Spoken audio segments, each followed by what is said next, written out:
climax or a strange reaction. The biggest, the most recent now, is the release or the freeing of the former Speaker of Parliament, Right Honorable Anita Among. Yesterday, the CDF tweeted that she's off the hook and she's now out of house arrest. But is she free? That's one of the questions.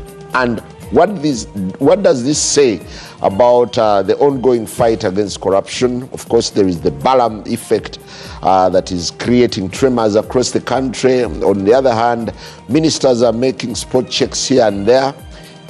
Can we say it's not business as usual? Well, joining me this morning is Honorable Asmani Basalirwa, former MP, Bujiri Municipality, and a lawyer, together with Godba Tumshabe, member of civil society. What do you mean, member of civil society? I've insisted on this because I'm also a former MP of somewhere. Your name is synonymous with civil society. But good to have you both. And a very good morning. Thank you very much. And Simon, just to caution you, Godba was my lecturer at Makerere.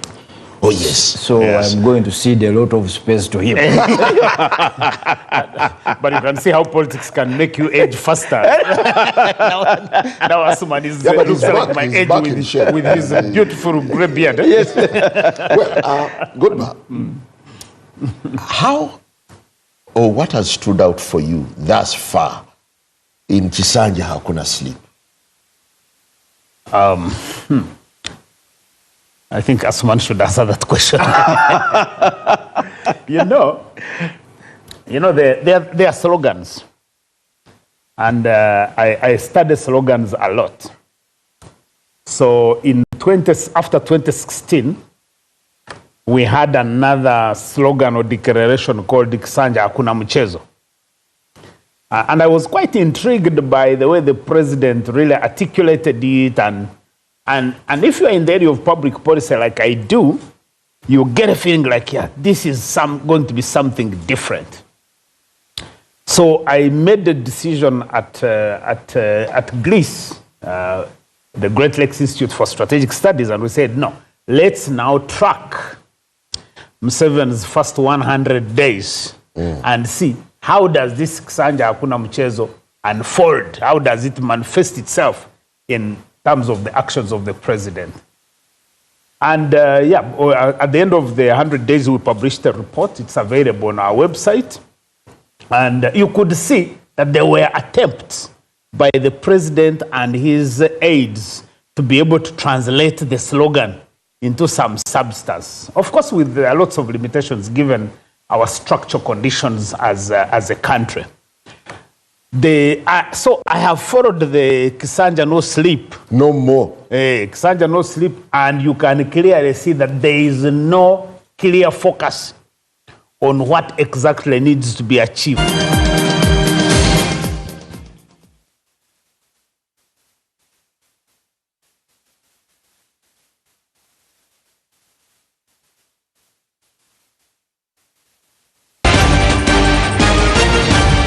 NBS happening now.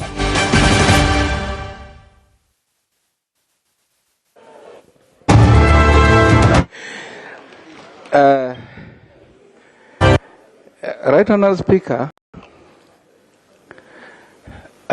in 11th Parliament, I was giving my maiden speech about the health center elevation. And on my maiden speech, indeed, my hospital was elevated. So this time round, I think I stand the same chance. Let me take this chance to congratulate you and thank you for being a good shepherd who left the 99 sheep and looked for that one sheep. I think the Speaker has that message. Right on the Speaker, I'm Kayogera Yona representing people of Sikinos County, and I raise on a matter of national importance regarding lack of enough government-aided secondary school in the Sikinos County. Right on the Speaker, Busiki constituency is a big county, even if I have 4 sub-counties, but the They are big. I think they have big size. We have over 150,000 people with 4 sub-county, that is Magada, Kiwanyi, Mazwa, and Kaguru sub-county. Right, Honourable Speaker, what makes the matter worse in my constituency is that we have only one government-aided secondary school, and that is St. Matthias Magada Secondary School, which serves the whole constituency. Right, Honourable Speaker, the government commitment under your gift, I think that is the intergovernmental fiscal transfer program. The government committed to set up at least one secondary aided school in each sub-county across the country. We've been having a challenge in my constituency, in one sub-county called Kiwanyi sub-county. We have a school there called Nabinyonyi Parent Secondary School. It's a community school funded by the Jinja Diocese Catholic Church in 1999. But right, Honourable Speaker, before even me coming to Parliament, these people had been writing several letters to Ministry of Education to accord this school to government as government aided. But up to now, they have never got any response. And I have all copies here. From the first year, they started writing letters to ministry. So, right, Honourable Speaker, no, Musira, if someone is making maiden speech, please don't interfere. So,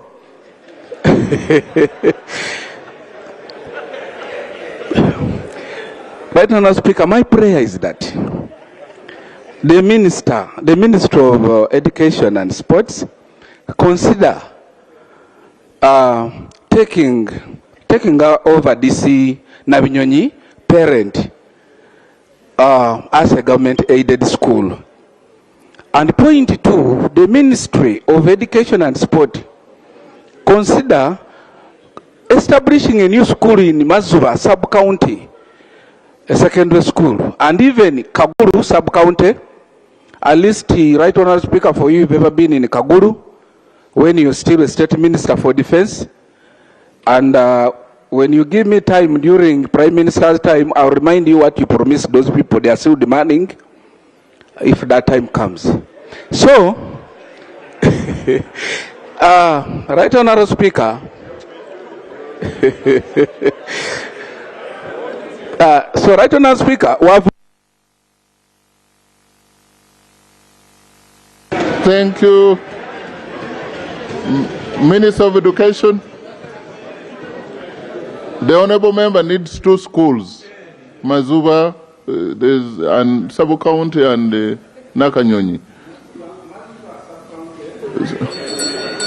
Honourable Minister of Education.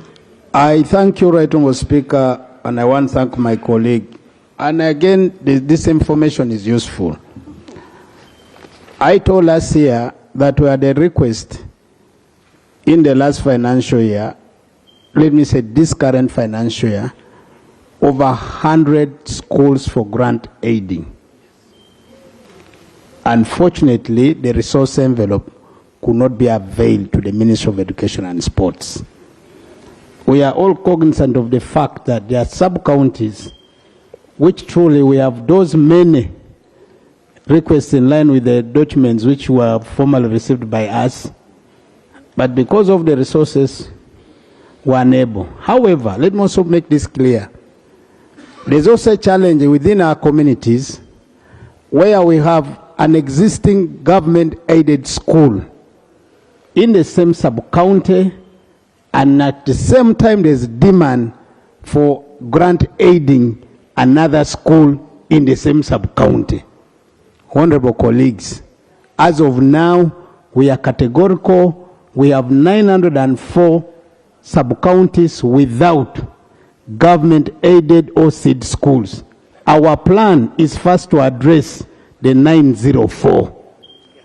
So I want to really implore all of us that we will not be able to grant aid a school in a sub-county where there's already an existing government-aided school. Let that be clear. I thank you so much, Right Honourable Speaker. I take note of the information my colleague has submitted. We'll follow up with him. Thank you. Thank you. And for the record, the honourable member wanted to remind me, while I was the Minister of State for Defence, I went to his place during the Tare Sita. During the Tare Sita, and that place, the government chief whip, you have to put it to the Prime Minister. I pledged that I will take their problems to the Prime Minister, which I did in writing, and that the Prime Minister would go to that place. They had a historical place where Lakwena war kind of almost ended. The community there helped a lot, and they need a bridge crossing over to Butaleja. They need a school, secondary school. So I wrote, but I know that the Prime Minister could have been very busy, and they also had, they wanted the Prime Minister to go there. So now I have delivered even here. But you don't need to remind me because I'm no longer Minister of State for Defense. Honorable Matthias Mesigwa MP Rubabo.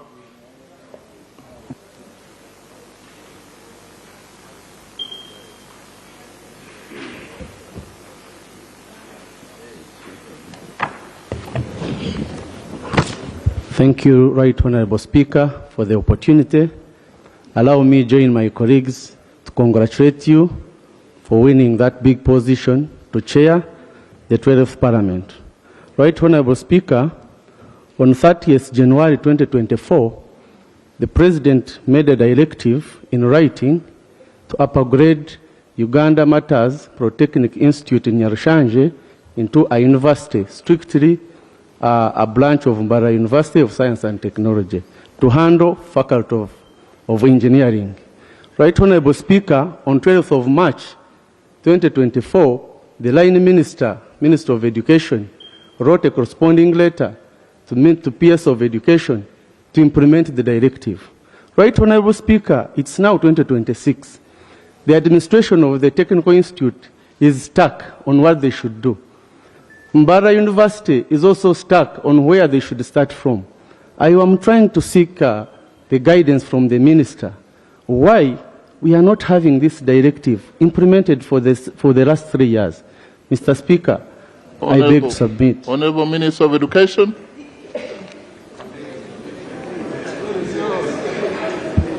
Well, first of all, I thank my colleague for raising this matter. I want to invite him to come to the ministry tomorrow at 9 a.m. so that we look at the directive. But what I want to acknowledge, that all presidential directives, we receive them, we plan for them, and when resources are available, we are able to implement. For this one, I invite you tomorrow at 9. Let's have a meeting. Thank you.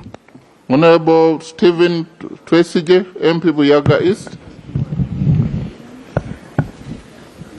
Thank you, Right Honourable Speaker. I am raising on a matter of national importance in regard to inadequate wage to operationalize different structures in local governments.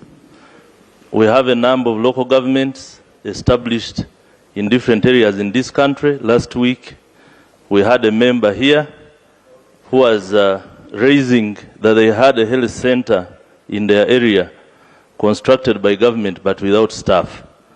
This, when you follow with different local governments, they have a standard answer that they don't have wage to recruit these staff. Specifically in Kagadi district, for example, the health department only has about 30% recruitment. Education, about 40%. Now, many of these structures only exist in name, but they are lacking in service. So I am asking, unfortunately I'm not seeing the Minister of Public Service, what plans they have, maybe working together with finance, what plans they have to help operationalize the full structures in these local governments. I thank you. Government Chief Whip, you are the immediate past. Everything about health is about you. Right Honorable Speaker, allow me to appreciate the member for the question. It is true that there has been a wage gap in the local governments, not only for health, but for all the other areas. Again, let me state here that I will take it up with the Minister for Public Service, but also to bring to the attention of everybody else that this matter is seriously being considered. I thank you. Thank you. Honorable Mulindwa, David Isimbwa.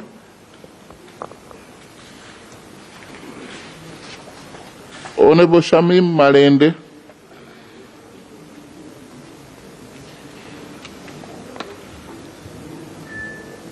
When I call your name and you're not here, forget about it. If you are not here and I call your name, you forget. Thank you, Right Honorable Speaker, for this opportunity. Shamim Malende, representing the people of Kampala District.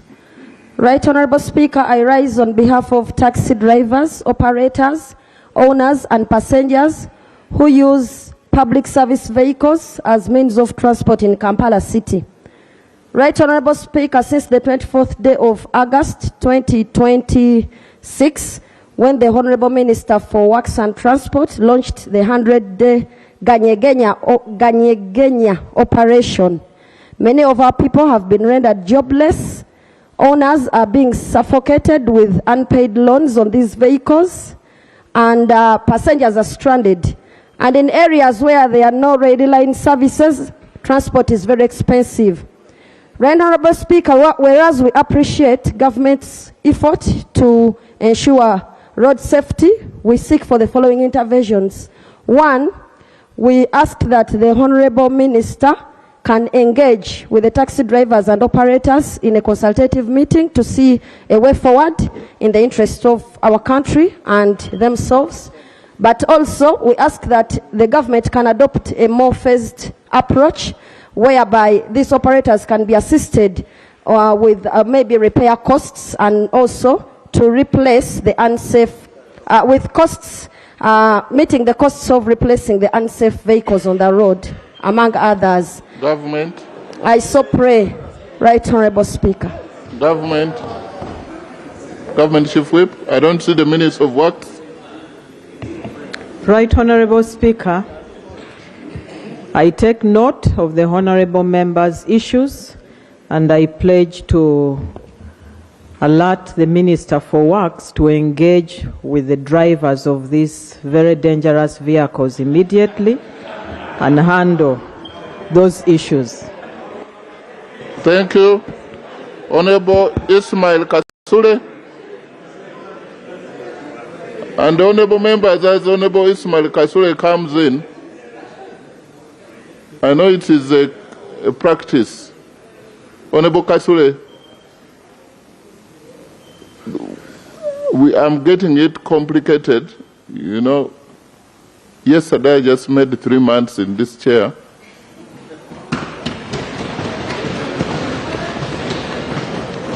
I must admit that I'm not trained well enough to say no to requests of members who want to speak.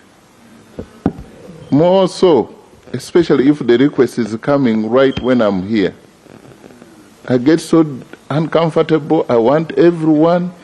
I think I'm not cut out for that kind of stuff. But now, you can sympathize with me. So, let me handle members who took out time, like I said yesterday. So, I love you all. Honorable Kasule. Thank you very much, Right Honorable Speaker. Right Honorable Speaker, I raise under Rule 56 of the Rules of Procedure of Parliament of Uganda to bring to the attention of this House a matter of national importance concerning the unfair competition faced by domestic traders due to unlawful engagement of non-citizens in informal retail trade, hawking, and direct supply. Right Honorable Speaker, while Uganda maintains a welcoming investment climate, our legal frameworks contain clear safeguards that to protect local scale, small scale, medium enterprise, specifically the Trade Licensing Act Cap 101 Section 4 restricts non-citizens from engaging in retail trade outside specified areas without clearance from the minister. The Investment Code Act 2019 Section 13 sets out minimum capital threshold of $250,000 for foreign commercial operations, effectively excluding foreign individuals from retail hawking.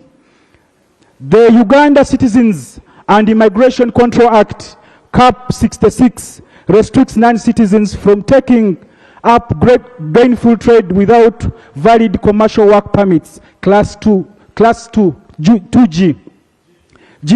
Right Honorable Speaker, despite the clear statutory reservations, there is an escalating breakdown in enforcement. Non-citizens operating as individual traders are increasingly engaging in door-to-door hawking, selling electronics, clothing, and other.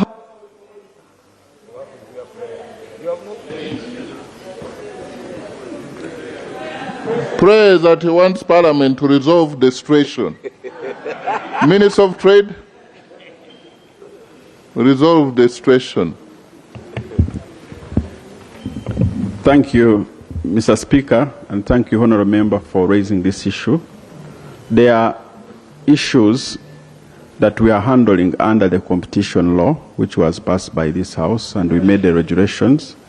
There are also issues that we are handling under the local trading licensing. There are issues that touch on issues on the question of refugees, because we also know that there are refugees who are trying to survive. All these matters are being handled, and enforcement is in place. We shall continue to try as much as possible to ensure that the law is enforced in the best interest of the country. Honorable Harriet Nakwede Kayunga.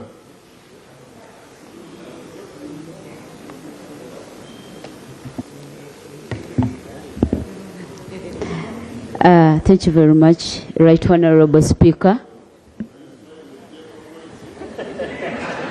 No, I'm smiling with you, Mr. Speaker, for giving me the opportunity. Yes. My name is Nakwede Harriet, the District Woman Member of Parliament, Kayunga. Right Honorable Speaker, I rise to address a matter of national importance concerning the critical lack of a CT scan in our Kayunga Regional Referral Hospital. Right Honorable Speaker, Kayunga Regional Referral Hospital was upgraded, and it serves about 8 districts. Unfortunately, when the ministry procured 14 CT scans, Kayunga Regional Referral Hospital did not benefit. And as a result, the doctors find it very difficult to diagnose patients who have internal bleeding and blood clot. And as a result, they have to transfer them to Mulago. And in the process, we have lost very many lives. And our prayer, Right Honorable Speaker, is that we pray that the Ministry of Health urgently appropriates funds to procure and install a CT scan in Kayunga Regional Referral Hospital to solve the situation. Thank you very much, Minister of Honorable Speaker. Dr. Ayume himself.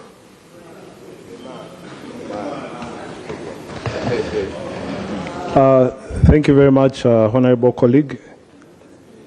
Yes, it is true. Kayunga Hospital doesn't have a CT scan.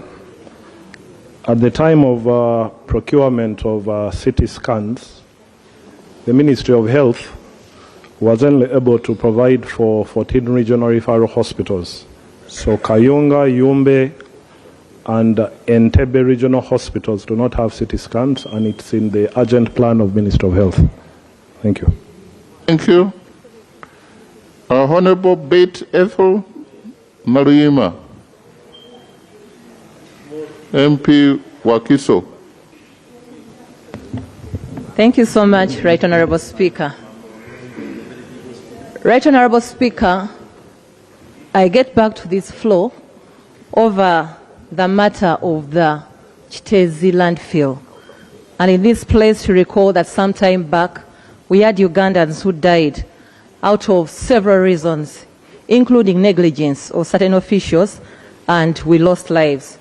Right Honorable Speaker, today as we speak, we have seen partial compensations. We have seen people not yet catered for, those who are in the buffer zone, and we have seen many families that lost their loved ones. And we are talking of those loved ones who are submerged deep in the landfill, who have not yet been catered for and who have not yet at any one time been planned for.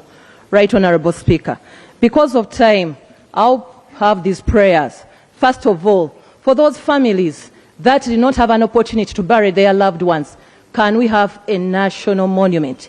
Let the government think about that monument, whereby a grandchild will stand and say, yes, one day, one time, my mother is down here. We are praying for that monument to be taken care of for at least part of that land, which still exists and which is not decommissioned. Right Honorable Speaker, we are also asking the Ministry of Kampala Capital City Authority to ensure adequate compensation for the families and also take care of the 200-meter buffer zone people who have not yet been compensated. Right Honorable Speaker, we also request the Chief Government Valuer to once again revalue these properties, because the house that was once 110 million shillings, today when you look at what was given is 40 million. And the satellite pictures will show you exactly how that house appeared. We request, let's have devaluation. Government Chief Whip, Kampala City, or who you can find who to, or Prime Minister, whichever. I'm not the one who appointed you, Government Chief Whip.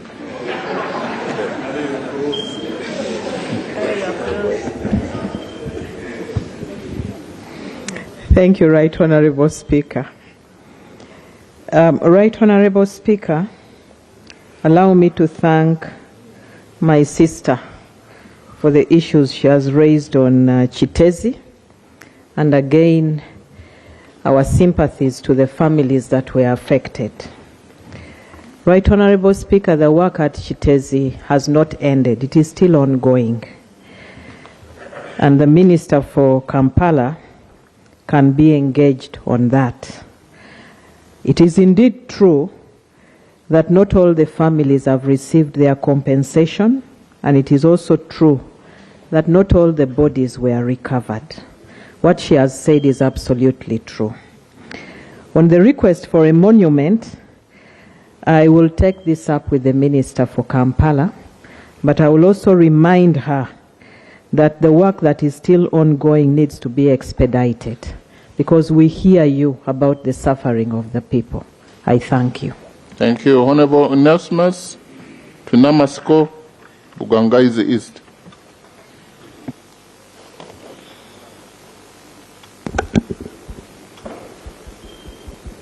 Thank you, Right Honorable Speaker. Right Honorable Speaker, I raise on the matter of national importance regarding the recent death sentences by the High Court of Uganda. The office of the DPP successfully prosecuted Christopher Okello Onyum, a 38-year-old man, and High Court presided over by Justice Alice Komuhanji, convicted and sentenced him to death on April 30th this year. When the High Court delivered this ruling at a mobile court session in Gaba, crowds erupted into songs, dance, and chants in celebration of the ruling. Grieving relatives banged metallic plates, saucepans, and jerrycans on the streets as a rhythmic sign of triumph for having Okello sentenced to death. However, Right Honorable Speaker, 4 months down the road, Christopher Okello Onyum is still alive.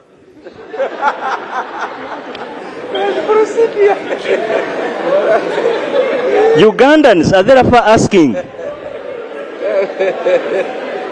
Ugandans are therefore asking, where is this killer, Christopher Okello Onyum? Was he executed? A bigger number of people would like to witness his death. And this could act as a deterrent to other criminals. So we are asking, when is Christopher Okello facing his punishment of death?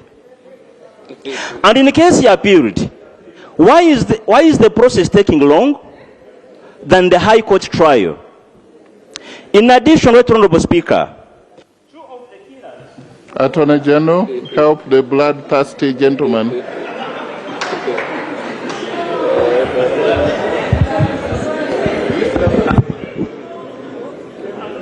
Thank you very much, Right Honorable Speaker.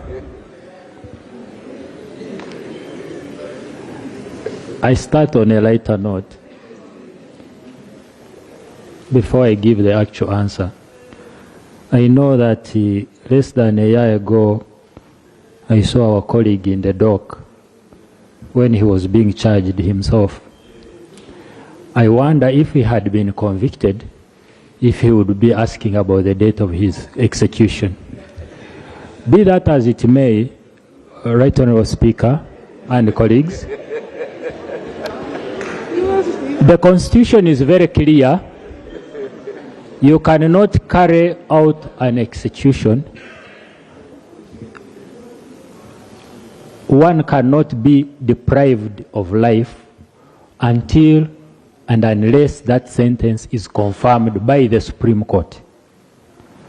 So despite the fact that Okello was adjudged guilty and sentenced to death, there are still legal processes to be taken. I beg to submit. Thank you.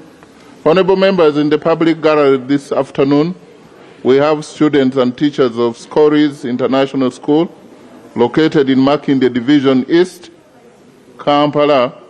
They are represented by Honorable Kasiri Nganda Ali and Honorable Shami Malende. They have come to observe the proceedings of the House. Please join me in welcoming them.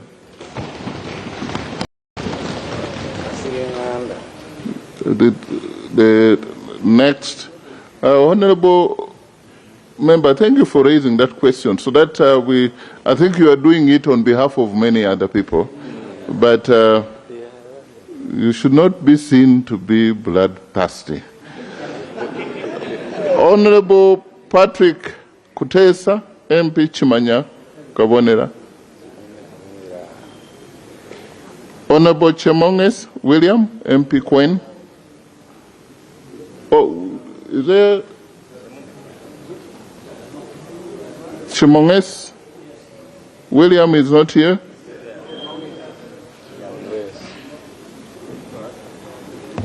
Thank you, Mr. Speaker. Today, I had a meeting with the government chief whip and the line minister of tourism over the matter that I had reported in your office. Thank you. And my prayer would be the minister. You mean when you met them, you didn't pray? Yeah, I want. Okay. My prayer, therefore, would be that the Minister of Tourism comes and commits herself on the floor, so that she's put on record. Okay, that's a good strategy. Honorable Minister of Tourism. Thank you, Right Honorable Speaker. Thank you, my honorable colleague. Right Honorable Speaker, the issue of boundaries for the Mount Elgon Conservation Area have persisted for quite a long time, but there's a lot of work in progress. Actually, it's true, we've had an interaction since 11 o'clock this morning, and we already have a report from the Ministry of Lands, Housing and Urban Development on the re-establishment of the boundaries.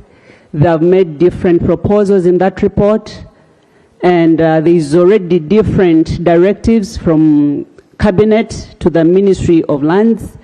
So we concluded, I'm going to officially write to the Ministry of Lands and ask them to implement the recommendations and directives of the cabinet. And this will solve the problem once and for all. Thank you very much. That's another new dimension. Again? So, Mr. Speaker, the minister have not answered on the most urgent matter, which was about the rape and the defilement of the two minors. Because you didn't give this House opportunity to listen to you, so she also conveniently spoke about what she could. Yeah. Then, okay, Honourable Minister, conclude that. Thank you, Right Honourable Speaker. Actually, I'm aware of the issue of an alleged aggravated defilement in Kwen district allegedly by OR staff. This matter is under police because these are not issues to be handled by OR but by police. Already the families have reported. Police has sanctioned 7 different suspects in that regard because one case involved a 13-year-old and a 17-year-old. The DPC Kwen wrote to the chief warden of Mount Elgon National Park to produce the 7 suspects. He actually wrote to them and asked them to report, and they were given leave. However, they fled. So right now the police is on a hunt for them. These individuals are going to be held liable independently for those crimes, and once they are convicted, they'll be behind bars. So that's what I can say, but the matter is being handled by the police. Thank you. Honourable Chemongis? No. It doesn't work. You are inventing new rules. Honourable Kutesa is not here. Honourable Isaac Mudoi, MP Rusheshe. Honourable P.O. Samuel Achut, Kole. Honourable Achut is there. Thank you, Right Honourable Speaker. The actual pronunciation is Achuri. The T is pronounced as R-I. You know, because where I come from, the A-C-U-T-I is Achut. And it is something you don't want these people to know. Go ahead. Thank you, Right Honourable Speaker. Right Honourable Speaker, I rise on a matter of national importance on the exclusion of the Kona Yer, Kona Bohe, Cheme Bobi Road from the list of AFCON roads that are supposed to be constructed. 2 weeks back, the Ministry of Works and Transport listed a number of roads that are going to be constructed as access roads for the Nambole Stadium, as access roads for the Hoima City Stadium. However, the Kona Yer, Kona Bohe Road, which is supposed to be a critical road linking Gulu Airfield in Gulu City to Akibwa Stadium in Lira City, was omitted. Right Honourable Speaker, we've been told previously that Akibwa Stadium will be a standby stadium for AFCON. A standby generator should have the same capacity as the main power generator. That means the infrastructure should be the same. However, the AFCON road, Kona Yer, Kona Bohe, has been omitted. We've had several discussions with the Minister of Sports. We've had several discussions with the Minister of Works. Right Honourable Speaker, what we are asking for now is to meet the President to address this issue. Because it is not just of economic nature, of sports nature, it's also of political nature. So my prayer is that we meet the Prime Minister convenes a meeting with the different ministries so that we discuss this issue and get a way forward with it. Because it was... Right Honourable Prime Minister, this matter should be sorted. Akboa was very political. So even the roads that lead there must be. Yes. Thank you, Right Honourable Speaker. With your permission, let me first ask my colleague, the Honourable Minister in charge of sports, to come and give us the government position on this matter. Honourable Minister of State in charge of... I thank you, Right Honourable Speaker, through the Prime Minister. Allow me to say the following for the record, Akibwa Stadium will be ready as per 31st December this year. I confirm the Confederation of African Football is visiting Uganda on 29th of this month, and we have a program which they have given us. They will be visiting Akibwa Olympic Stadium. They'll be visiting Gulu Airport and the training facilities in Gulu. They'll be visiting Lira City to look at our training facilities, Lira University and Akibwa Stadium. They'll be visiting Hoima City and our stadium there. Right, Honorable Speaker, before I came here this morning, I was in Nambole with my colleague, the Minister of State, representing the Senior Minister of Defense. Why? We are looking at the visit of CAF. On Monday, I didn't attend a cabinet meeting because we had a meeting with the General Secretary of the Confederation of African Football, specifically to discuss the report in line with the inspection which was undertaken in the month of June by the PricewaterhouseCoopers on the infrastructure. So for the subject matter, Right Honorable Prime Minister has asked me, it is true that we need the Ministry of Works and Transport to facilitate the construction of this road. It is true the Ministry responsible for Works and Transport should facilitate the construction of this road. As the Minister of Education and Sports, as the Prime Minister is aware that the coordination of this AFCON 2027 is with us, but the implementation is with line ministries. So the subject matter here we're asking for, we're discussing, is entirely under the Ministry of Works and Transport. For me, I'm coordinating the sporting and education point of view. I thank you. Yes, but Honorable Minister of Education and Right Honorable Prime Minister, the general argument was that the accessibility from Gulu by road, you have to go through Aboke, Keme, to get to the real other main road going to Lira. I thought that was a component of part of the package. Really, Honorable Gwang, before here, we were somewhere. Right, Honorable Speaker. Where are you now speaking like you don't know what is?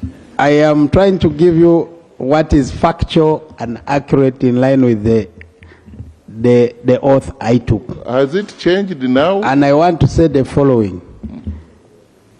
Truly speaking, according to the guidelines were given by CAF, they can only move a team within the radius of 50 kilometers by road. And that's why even you see from Hoima Airport to Hoima City, if I'm to be correct, my colleagues from Bunyoro can correct me, is about 46 kilometers. Am I correct? Yeah. So, coming back to that subject matter of Lira and Akibwa, it's entirely meant to be the case study. However, as far as the government is concerned on its commitment to work on this road, I am unable to give the definite answer because it's the responsibility of the Ministry of Works and Transport. Those which were earmarked, I am very sure the advert has gone up. No wonder my colleague is asking this question. I thank you, Right Honourable Speaker. Right Honourable Prime Minister, you will let the relevant minister come and update us. Everyone wants to see that we get what we need to facilitate AFCON. And yes, Honourable Mamawi James, did I pronounce the name well? Ajumani East. Thank you, Right Honourable Speaker. I want to congratulate you for attending 3 months in your seat. Right Honourable Speaker, I rise on matter of national importance. Ajuman district has been hit by public health disaster of which our people are dying of dog bites, and a lot of cases of rabies in our community. And I want to thank the Ministry of Health because they were able to give a little supply for the district. But in this regards, there are two ministries. We have the Ministry of Health and the Ministry of Agriculture, Animal Industry and Fisheries, whose role is supposed to vaccinate the pets which are roaming in our societies. But we have not seen them taking a single step despite all these occurrences. Right now, Speaker, we are in panic. The vaccine provided by Ministry of Health got finished yesterday. And by today and tomorrow, don't know what will happen. Can we have a statement from the Minister of Agriculture, Animal Industry, and at the same time Ministry of Health for emergency case in Ajuman district, because this is an urgent matter. If we don't handle, we had already lost 10 people out of this crisis. I thank you, Right Honourable Speaker. Minister of Health.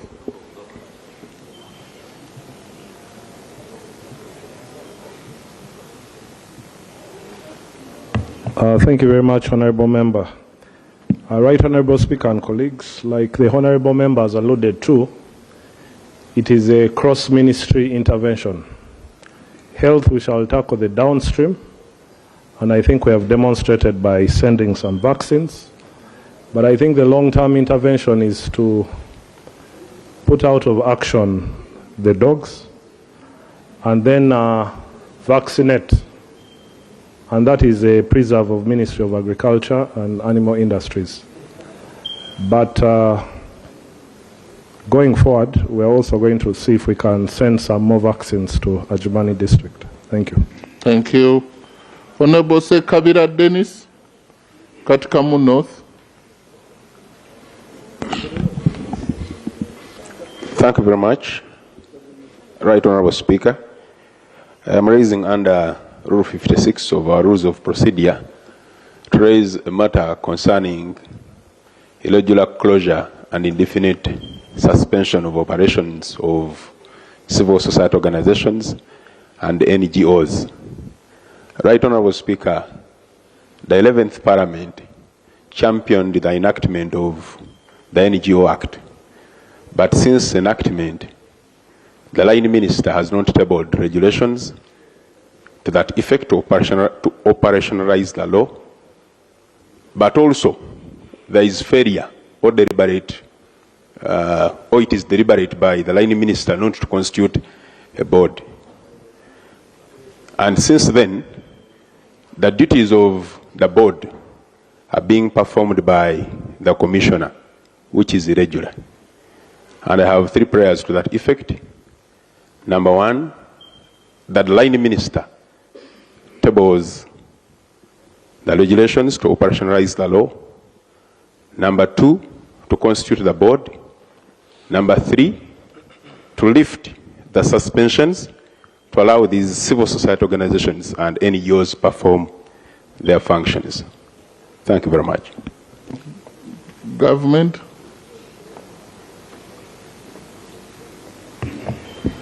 Right Honourable Speaker, we have taken note of the submission from the member. I pledge to alert the Honourable Minister, and if possible, we'll have it included in the Prime Minister's response tomorrow. I thank you. Procedure.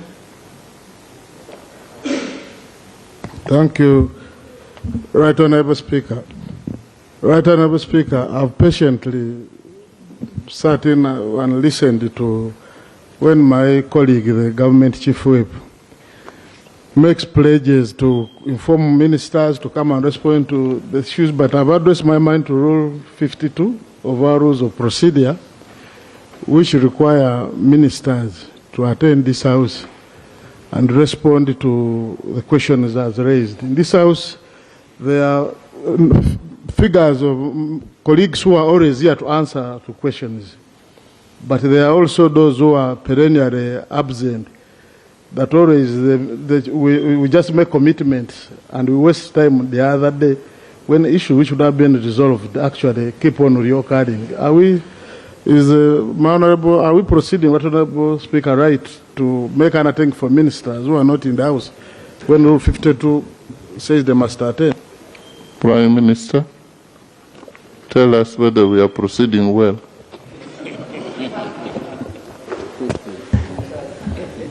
Thank you, Right Honorable. My brother, Honorable Mwiru, is always here in the House.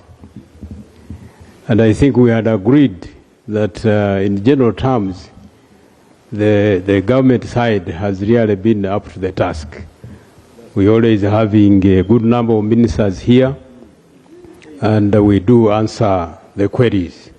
But sometimes, of course, ministers also have other deployments, have other duties, including on the countryside. So sometimes a particular minister may not be here, and I would plead with Honorable Mwiru that provided there is a commitment to follow on and answer questions who have been raised on the floor, we should be happy with that arrangement. I thank you, Right Honorable.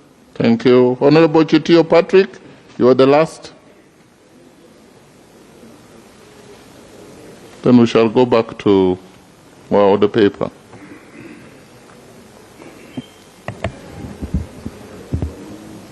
Thank you, Right Honorable Speaker.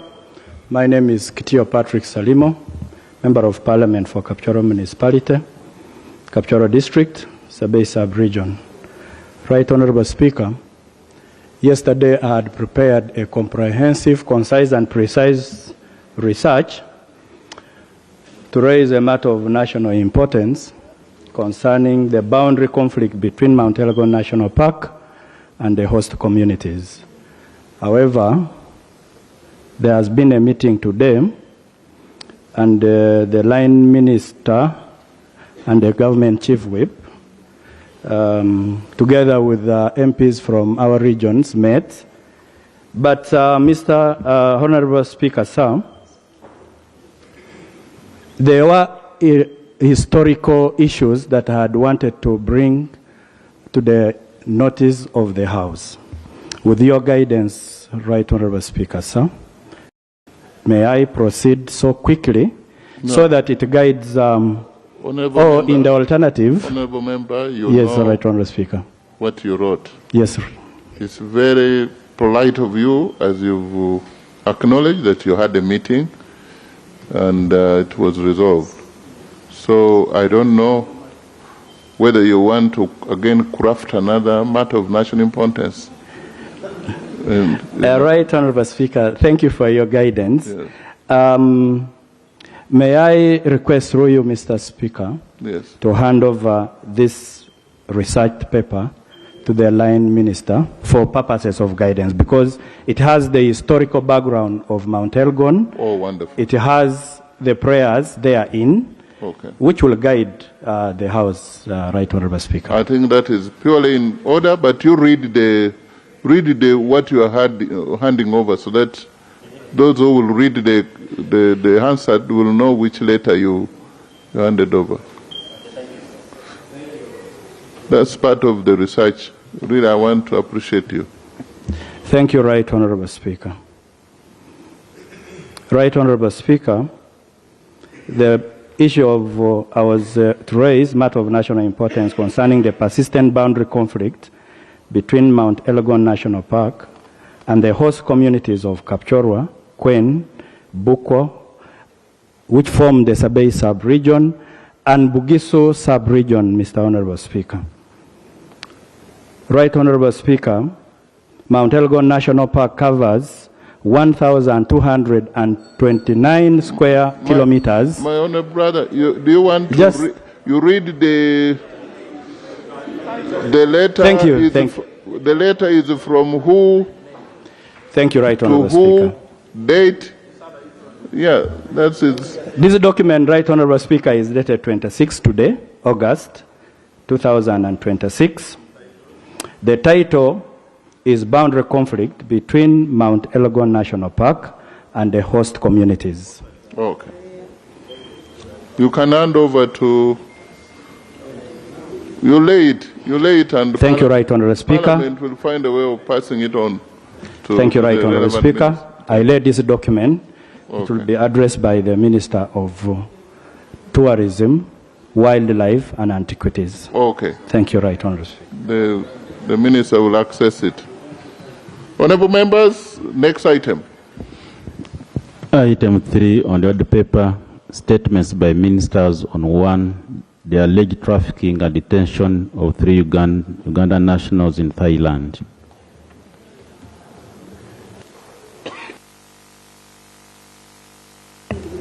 Right Honourable Speaker, I want to join others congratulate you on having assumed that very envied office, and of course to thank our colleagues for having voted you correct. Right Honourable Speaker, as a preamble to this response, I wanted to pass some important information to this House, which may not be particular to this very particular subject indeed. One of them, Right Honourable Speaker, is that Uganda exports over 600,000 labour providers outside the country, half of whom are in Saudi Arabia and many other Arab countries. Right Honourable Speaker, I want also to say that since we came in as a new team, and allow me to recognize the Minister of State for Labour here, we have tried to do very many changes which may bring down the levels of complaint raised here and by the public. One of them, Right Honourable Speaker, is that we are allowing, or we are insisting that all the labour exporting companies must reapply, and we are going to do serious screening. We are going to write contracts with them on their obligations. We are going to insist that we have proper schools training people for export, and maybe a matter which we shall be forwarding here, Right Honourable Speaker, which I raised with the Committee of Parliament on jail, is that we may need to have more finance to take care of labour attaches and other committees which we may have to introduce, bilateral committees outside the country. Right Honourable Speaker, I want to put it categorically before this House and our colleagues that we stop at a point. Our job is to process people for export. Once they cross Entebbe Airport or any other border, they become a matter for Ministry of Internal Affairs. Internal Affairs. I am very sure, Right Honourable Speaker. Then when they reach the country, of destination, Right Honourable Speaker, they become a responsibility of the Ministry of Foreign Affairs. And then in this case, if we have sufficient labour attaches, they are also part and parcel and incorporated as attaches to the Ministry of Foreign Affairs. Right Honourable Speaker, I must say that we are doing all we can, dealing with everybody concerned to make sure that we bring down the problem of trafficking. I must say that trafficking is a very complicated exercise, and maybe we may need a session here when I can take you through the details and the intricacies of human trafficking. And of course to mention that it's a very old story, some of it stemming from slavery, and maybe when I come here next time, if I am so allowed, I will go through those details. However, trafficking... Sorry? Procedure, Don't we have a quorum or what? No, Mr. Speaker, sir. For the uploading. On the other paper, statement by Minister on the alleged trafficking and detention of 3 Ugandan nationals in Thailand. The Honourable Minister, who is my friend, because one time he came to opposition for some time and we were close, even from Kalungu, is giving very good information, by the way. But what he's saying is very positive. But the matter on the alleged trafficking and detention, which is supposed to be the statement, is not fully tackled. So I don't know whether we are proceeding well with the General Tumukunde. Yes, we are proceeding well, and he sought leave. By giving that long preamble. He sought leave of the House to first give related and unrelated matters.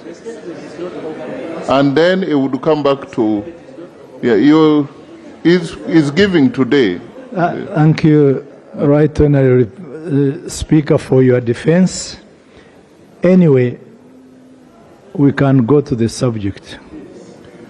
Right Honourable Speaker, in respect of the issue raised by Honourable Achom Joan Arobo, the woman representative for Soroti City, over result recruitment company, which allegedly lured 3 Ugandans, Kisache Amon, Musheja David, and Kusima Samuel, with false promises of employment in Thailand, with reports indicating that the individuals are currently detained in Chantaburi provisional prison in Thailand. The government, through Ministry of Gender and Social Development, initiated an externalization labor program in 2005 with 2 objectives. This is a preamble. Maybe I may not have to raise all this. However, it's sometimes important to bring out some information still relevant and exact on the subject. The externalization of labor program is regulated by the Employment Act of 2006 as amended, and the Employment Recruitment of Uganda Immigrant Workers Regulation 2021.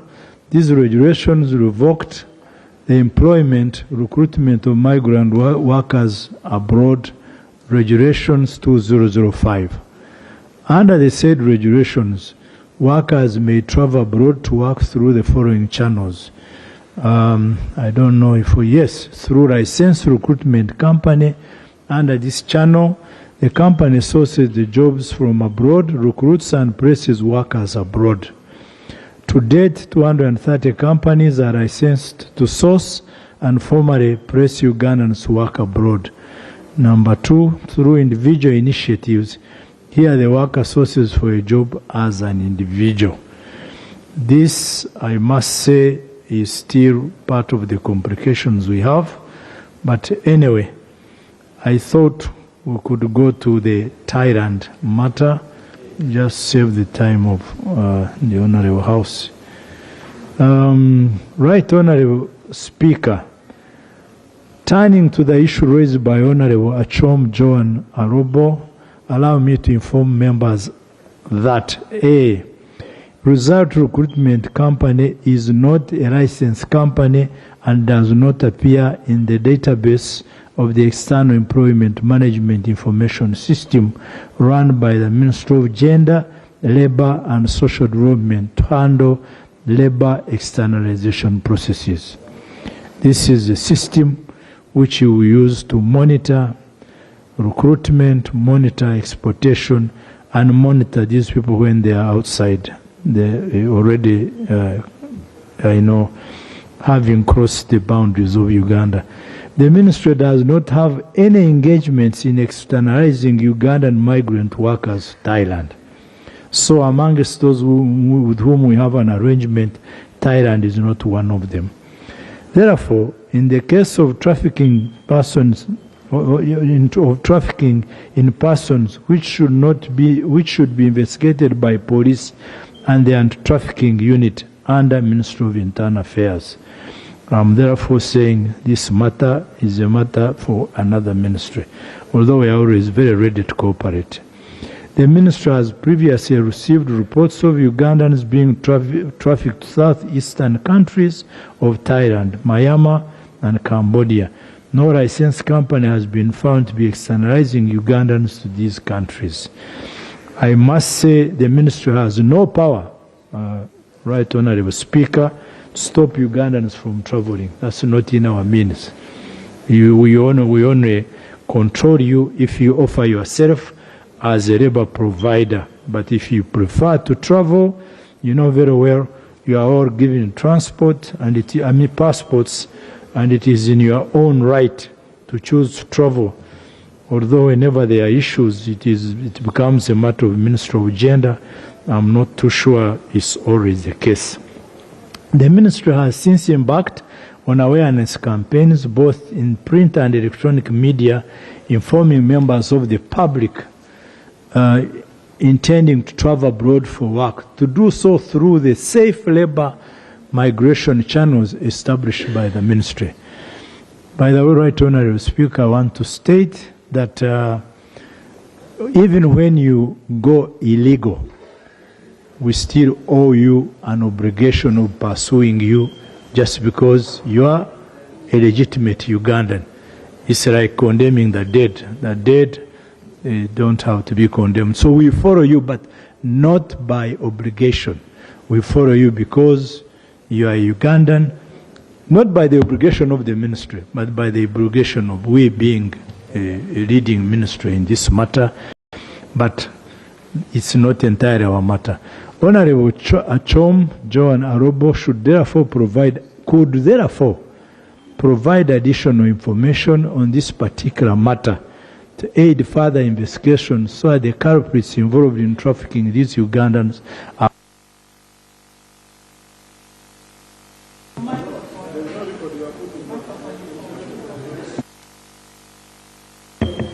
Yes, Right Honourable Speaker, despite all this, we've gone ahead and contacted our consulate here. I have also used my personal connections in Thailand. We are trying to see if we can land these people. But to be honest, it has been very difficult to put on record any substantive intelligence and evidence that is worth quoting this ordinary House. The Ministry shall coordinate with the Ministry of Foreign Affairs to establish the circumstances that led to the detention of the victims. I must also say that crime is not covered in all we are trying to do. However you go and however you reach, if you commit crime, you are certainly, yes, you must be table to the courts and the judicial system of the country where you are. Honourable members, human trafficking and irregular labour migration calls for concerted efforts of all MDAs involved in the migration cycle. So in this case, therefore, I am simply proposing that anyone who has any effort to put in this matter is always welcome. Honourable members, Ministry has put in place several measures. I had mentioned some of them. I can repeat them for emphasis. Embarked on countrywide public awareness, working with police to conduct operations against illegal non-licensed recruitment. We are having strict sanctions against companies. You now have to write a contract with the ministry. You write a contract with an association. We have put them in, and you also write a contract between you and the labor exploiting company and the association. And we are going to put very, very strict penalties. Where it means amending the law, we shall seek authority to come here and amend those laws. The minister is. Why do you want to interrupt the debate? Right. The minister should conclude and then you raise. Right, Honourable Speaker, I wish to retain the privilege to choose to, especially when cleared by you. Yes. So we are also doing pre-departure orientation and training. We are also doing online systems. This is electronic tracking of these individuals. We're also even going to have what they call the minister's tag, which we are borrowing from Philippines, that whenever you are leaving, we give you this tag. This tag should identify you as a category exported labor through the law. And we are also signing bilateral agreements. We are going to start the exercise very soon. We have done programs, and very soon we shall be covering very many countries, especially those who are legally and illegally consuming our labor. We also have a call center. It's called Sauti 116, and this is for everybody's information today. And should you feel like you have any matter, please get to this platform and inform us. Only foreign companies accredited to Uganda missions abroad are allowed to recruit domestic workers. We have a more stringent rule when it comes to domestic workers because they are not able to defend themselves in most of the cases. So we are trying to apply and are going to further strengthen the rules that will apply if you are a domestic worker, including defending them from sexual abuse, defending them from many other related physical abuse. Of course, Right Honorable Speaker, I don't know if I can say this here, but sometimes these matters are a matter between two people, so I wouldn't want to give further details on that. Then four-party employment contracts, that's what I mentioned. Right Honorable Speaker, let me hope that this is sufficient response to this very complaint, and we are further investigating it, and we are doing everything possible to make sure that Ugandans are defended, whether in the law or out of the law. Right Honorable Speaker, I beg to submit. Thank you. Honorable Samba.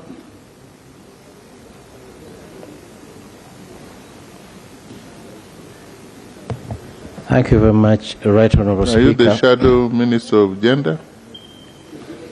Or after you? Okay. Right Honorable Speaker, you called Honorable Nsamba, not the Shadow. Okay. And I'm here because you called in You're Nsamba. right about that for the first time. Thank you very much, Right Honorable Speaker. Right Honorable Speaker, first of all, what came on the order paper was about those 3 Ugandans. But what the minister is giving us is general information. Yet, we needed to hear about the fate of those Ugandans in Thailand. Right Honorable Speaker, the minister would have come here when he has some credible information about those particular individuals, but he has given us general information. But I want to plead with you, Right Honorable Speaker, that this Ministry of Gender has issues with the issue of labor externalization wide. And instead of coming under this pretext of reporting about the 3, then he skips about the others, we could accord him time.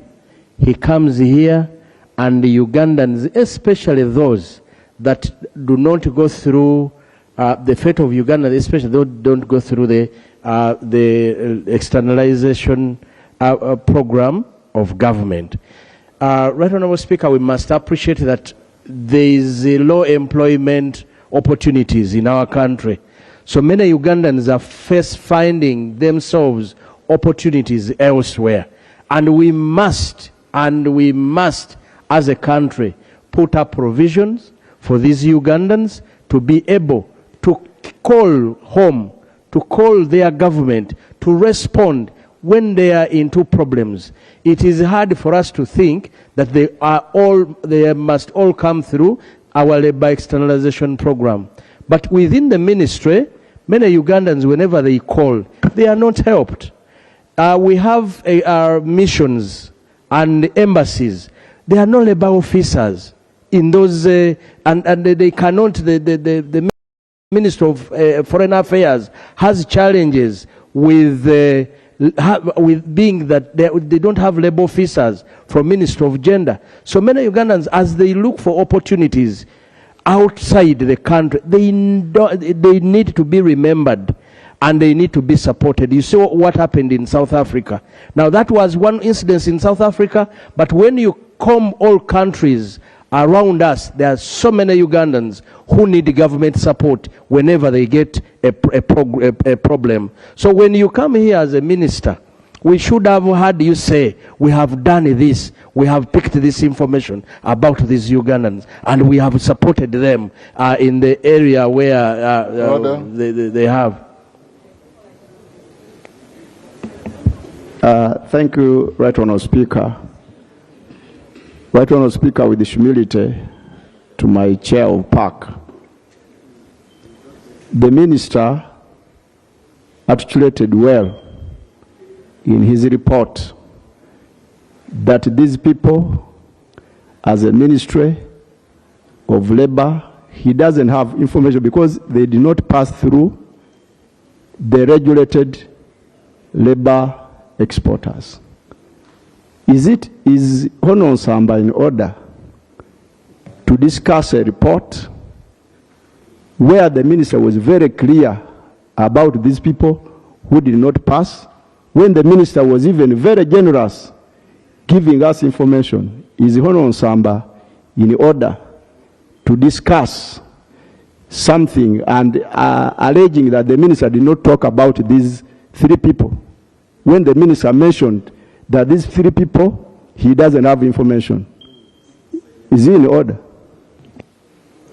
Honorable Samba, are you in order? Are you in order to set your own question and also put your own answer? Right Honourable Speaker. What Honourable Volkswagen stated was factual, because I was trying to refer to what the minister said. Since it's the resultant recruitment is not known to them. So in effect, he said they don't have facts about this. But for you, you want specific. It's not a very good report to have, but that is the truth. How can they trace them? Yes. Thank you very much, Right Honourable Speaker. You in order? Yeah. Right Honourable Speaker, that statement alone implies that only Ugandans who went through recruitment agencies known to government can be helped. That's what this is insinuating. But there are Ugandans out there who need help, even though they never went through recruitment agencies. And this is what I'm saying, that the Honourable Minister should not give an excuse that these ones never went through the recruitment agencies, therefore we can't give information. He would have come here to say Ugandans can be helped even though they never went through recruitment agencies. Thank you, Right Honourable Speaker. I want to give information to my colleague, the Honourable Nsamba. That's the chair. Yeah. My name is Laura Kanushu. I represent people with disabilities. I'm also the chair for Gender, Labour and Social Development. I wanted to give information that we recently interfaced with the ministry regarding many issues, but also particularly the issue of labour externalization. And the information I want to give the Honourable Nsamba is the minister has clearly said that the 3 individuals did not go through a company that is legalized to export labor. And therefore we cannot ask the minister to report on something that is an illegality. But I think he has gone ahead to comfort us and say that while these people are not registered with the Ministry of Gender, they're still going to follow up on that matter. But, Right Honourable Speaker, I also want to reiterate what the minister said about the attaches. So because we don't have attaches in most of these countries, it's a problem, especially when people are trafficked, they are not going through the right channels. But I think that if these 3 individuals had gone through the registered companies, then the minister would have a case to answer. But the minister did not say that they're not going to help the 3 individuals. He actually offered that they are going to help the 3 individuals. Thank you, Right Honourable Speaker. Thank you. Honourable colleagues, the issue of about attaches, this government makes a lot of money through those remittances. It should be in the interest of government to have representatives from Ministry of Gender. This House, we will debate these things of missing persons, harassments, and what. Because of the commercial attaches and defense attaches, we are able to collaborate with those other people out there. So we need attaches from Ministry of Gender. This House, I call upon you to support them. Yes, Lop.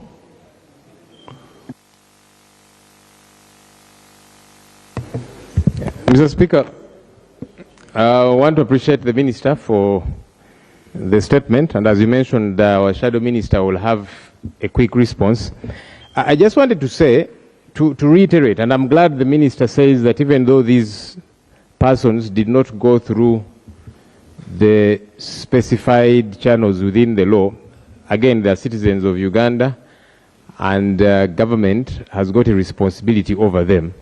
So I'm glad the Minister is saying they're going to follow up. We hope that gets to happen because people travel for all sorts of reasons. Sometimes it could be a medical reason. Sometimes it could be a tourism reason, and they get issues there. We should not abandon them.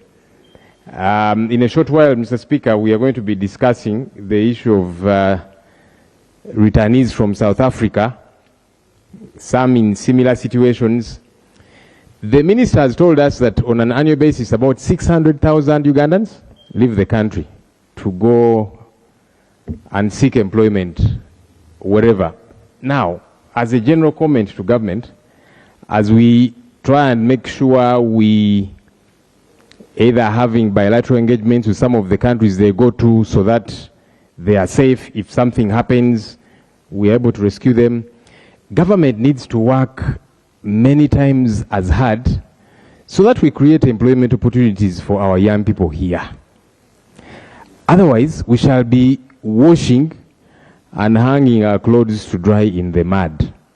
I've had some government officials wonder why young people travel and leave Uganda. They say Uganda is like California. Why are you leaving Uganda to go abroad? The reality is our young people do not have jobs.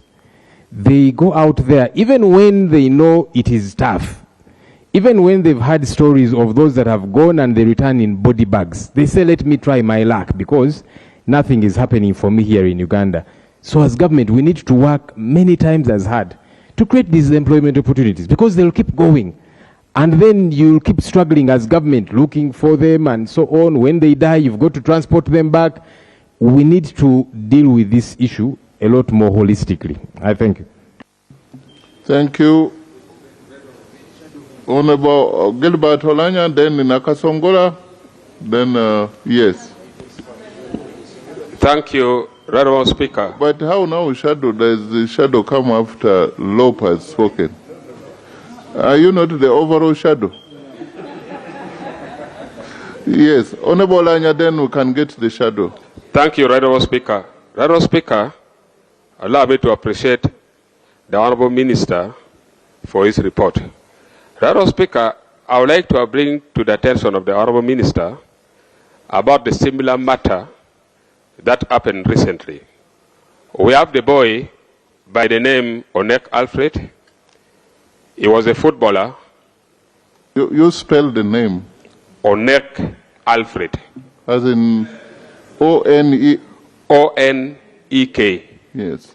He was playing with Deje University, and he was also playing with Acholi province during the FUFA drum.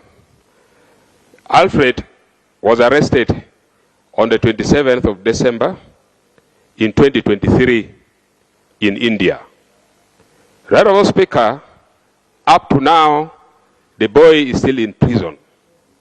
I would like to pray that the minister should take interest in this matter so that we link up, and I link you with the family. Had he gone to work there or went to play football? Right, Honorable Speaker, the reason for his going there is not very clear.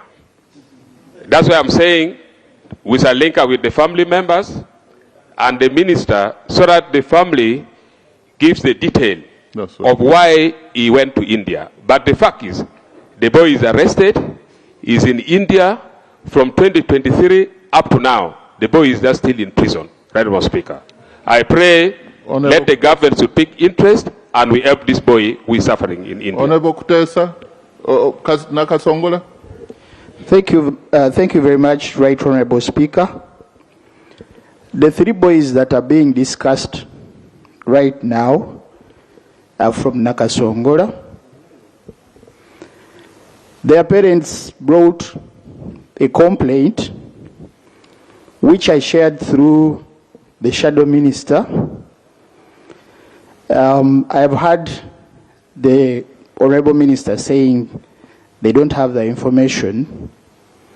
I pledge to meet the parents or bring them physically to the minister and provide the details as to how they traveled and their status. Thank you. Thank you. I think that's what the minister is. Honorable Bowas, Atwijukire. Thank you, Right Honorable Speaker, plus our minister, for trying to help us in normalizing this labor externalization. But as we talk now, our daughter called Agnes Chomukama from Nyakajezu Ward in Katerera Rivers Town Council was externalized to Saudi Arabia in 2001 in December by Unique Recruiters Limited. It's a licensed domestic labor export company well known to this government. Regrettably, on 11th July 2026, Agnes lost her life in unclear circumstances. The family possesses the death certificate confirming her demise, and this has been brought to the attention of Foreign Affairs, Internal Affairs, plus Labor and Social Development. But there is no clear explanation to this family. So they have tried their effort, but there is nothing, no intervention yet.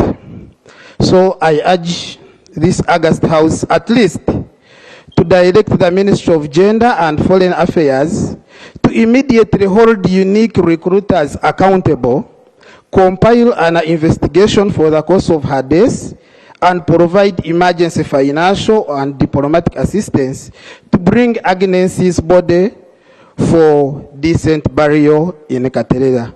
I submit. Thank you.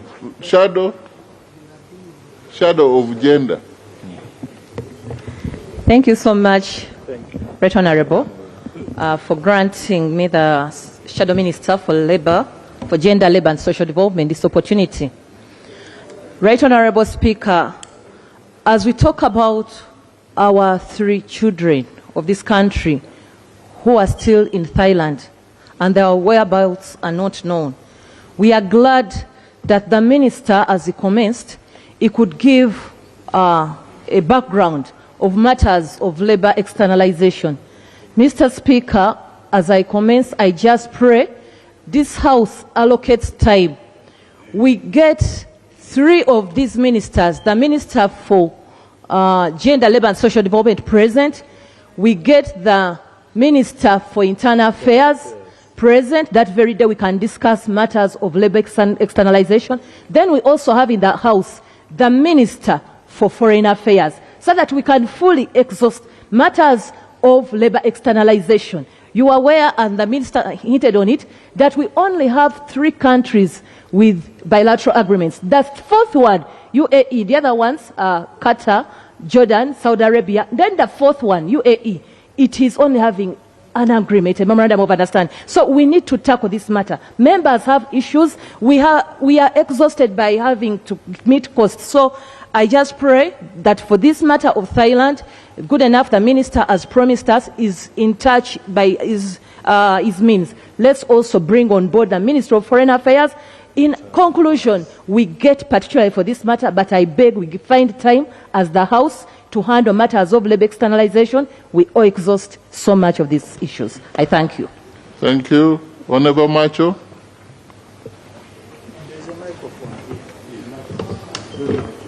Then Honorable Workers, Honorable Margaret will come after Honorable Macho.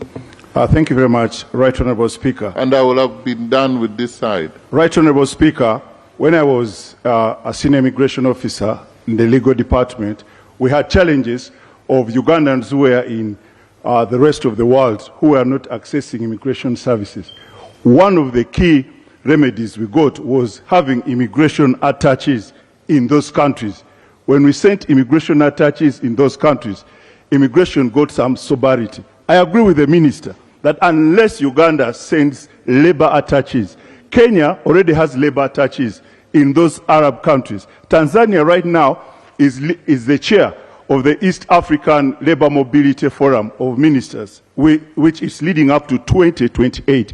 I really want this House to look through that solution of having labor attaches. Like we have defense attaches, we have immigration attaches, and the labor attaches will specifically track our people. And all countries, Honorable Speaker, that have labor attaches, the record of complaints is very low because these labor attaches engage with those foreign countries in those countries. So I support the minister. Thank you, Honorable Speaker. That was brilliant. That was from an expert.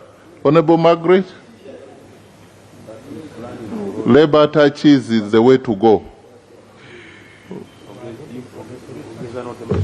Somebody help Honorable Margaret to access a working microphone. Yeah, thank you so much, Honorable Speaker and colleagues. I represent the work. I represent the workers. I'm one of them. We are 5 in this parliament. In the past, we have been getting these cases. This is not new, but we are not saying that people should be forgotten because they went to work. So what was happening is that when we get such a case and we know where they are coming from, what the speaker would do, the speakers would do, maybe let me put it right, that whoever speaker is around, when they get such information, they used to write to a letter to the committee concerned, like my sister there, who is now in charge, and we would follow up. There was the issue now of the committee, where they call these people the parents, and the companies that took them, and we also get in touch with them.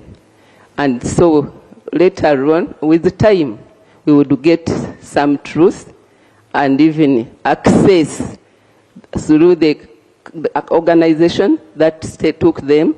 They would come also and we talk to them. And they also try to make sure that these children come back, or they tell us the details of what happened, and the company that even took them over when they looked. Thank you. And I think that's for those who are either suffering, but I don't know whether Parliament has powers to, on those ones who are detained somewhere. I think the ministry. Honorable Sham, you want, Honorable Sham, you want to back up? Or you want to tell us the Ugandans who are arrested in India? But for you, you're Ugandan, yeah. Thank you very much, Right Honorable Speaker. I stand in support. I think we have a mission in Kuala Lumpur, and Foreign Affairs can take it on and maybe engage Bangkok and find out what exactly has happened. However, since I have the ministers here, the reason we have some of these challenges is because we don't have an organized labor export system, and there's a lot of scamming that happens. Someone gets a contract, comes and looks for people, half of it is scam, half of it go, you can't trace them. Why don't we develop a national bank that has every single person ready for employment to be registered. The labor export companies pick those that have been verified by the ministry. Their documents of education are attached to that, their credentials, their qualifications, so that anyone in the world can put their TIN number and actually verify who this person is, so that we have quality labor that is exported. Because once the government does such initiatives, some of these issues can be resolved straight away. Thank you, Right Honorable Speaker. Thank you. Yes, Honorable God bless.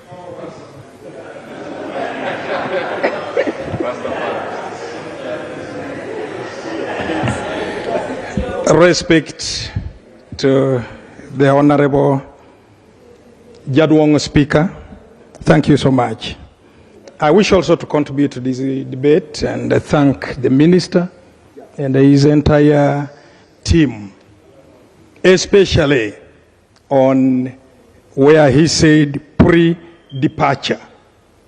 If they implement this, which we have been crying for, it will be preparing our younger people to the countries of destination. For example, Right Honorable Speaker, those who go to the east in the Arab countries, even only with your permission, saying Assalamu alaikum, they don't know.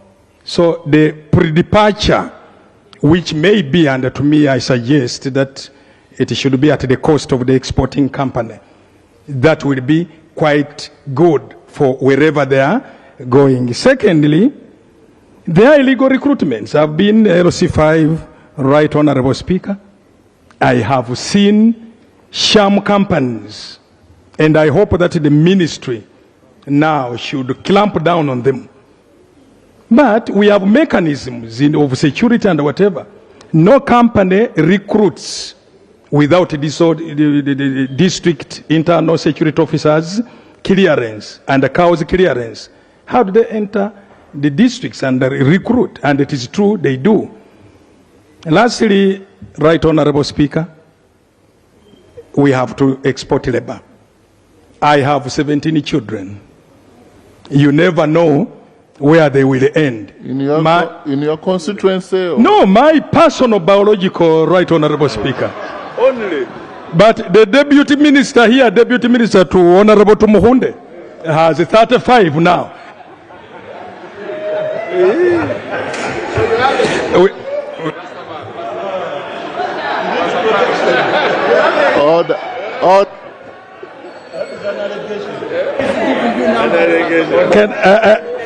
May I complete with your permission? Yes. Restrain the order and I continue. So, very lastly,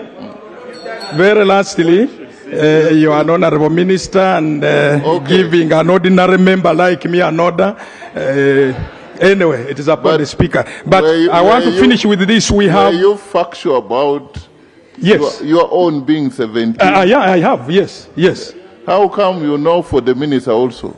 Because we are from the same place. Okay. And we have grown up together. Yeah, very well. And we are almost the same age. Right, Honorable Speaker. And we are very good Bagisumeni, by the way. Right, Honorable Speaker, let me finish. Jadwong Speaker, the conduit countries, I think the minister was right. We have countries neighboring us without naming them, who recruit our people. They also go to supply labor, but while there, they again re-export them from their own countries and even give them passports. Honorable Mulonge is here, he knows very well where we come from because we are on the border with some country which I don't want, or rather not comfortable to name here. So these conduit countries also cause problems. And the Honorable Minister is right to say he may not have known. Okay. Yeah, thank you. Right, Honorable Jadwong Speaker. Okay. I finish this way. Honorable Mulongo. Yes. Honorable Mulongo, you've been mentioned by... Right, Honorable Speaker, thank you so much. Honorable Speaker, I'm very surprised by my colleague and member of parliament. It is true we come from the same constituency, but I'm not that well endowed to have that kind of number. I wish I had it. The number of children are known to my family, and they're not 35 at all. They are not. I have a number that is manageable by me. They're all schooled and well educated. And they are not that number. May I take this chance, Honorable Speaker, to just respond to some of the issues before my senior minister comes up, with your permission, that it is true the movement of labor is both formal and informal.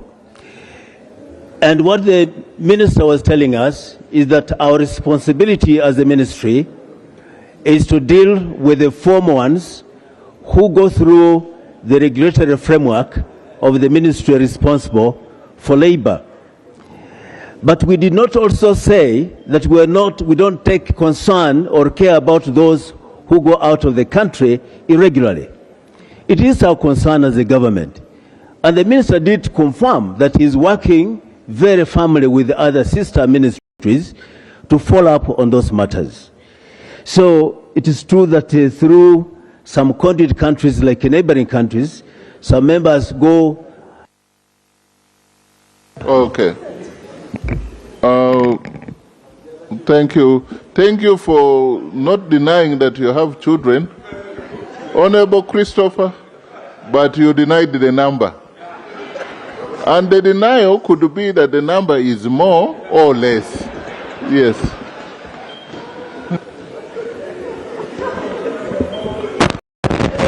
Thank you very much, Right Honorable Speaker and honorable members.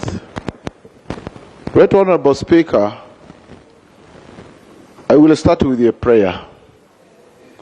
In the absence of what Honorable Sanjay Tana has said, the rules and regulations governing companies externalizing labor, let us first put a stop. Our children are suffering. This unregulated externalization of labor is turning to be a modern slavery. The only difference is that the slaves are the ones paying the slave traders in order to be externalized. Check all these companies tonight. They have houses in Kampala where they hold our children, and it is worse for the girls are being abused. They have holding houses in the Middle East where our girls are being abused. I am happy that the person overseeing this docket that is externalizing labor is a patriot. He almost died for this country. Pure, no doubt about it. I don't think if he discovered what is going on in these labor companies, he will go back to Luweero. He will go back to Luweero to liberate our children.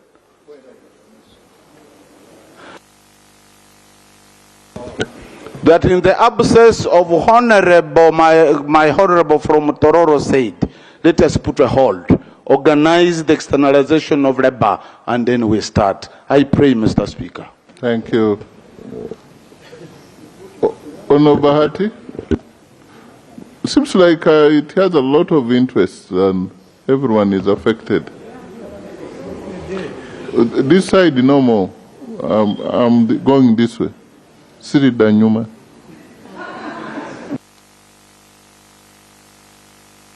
Meaning I will not go back.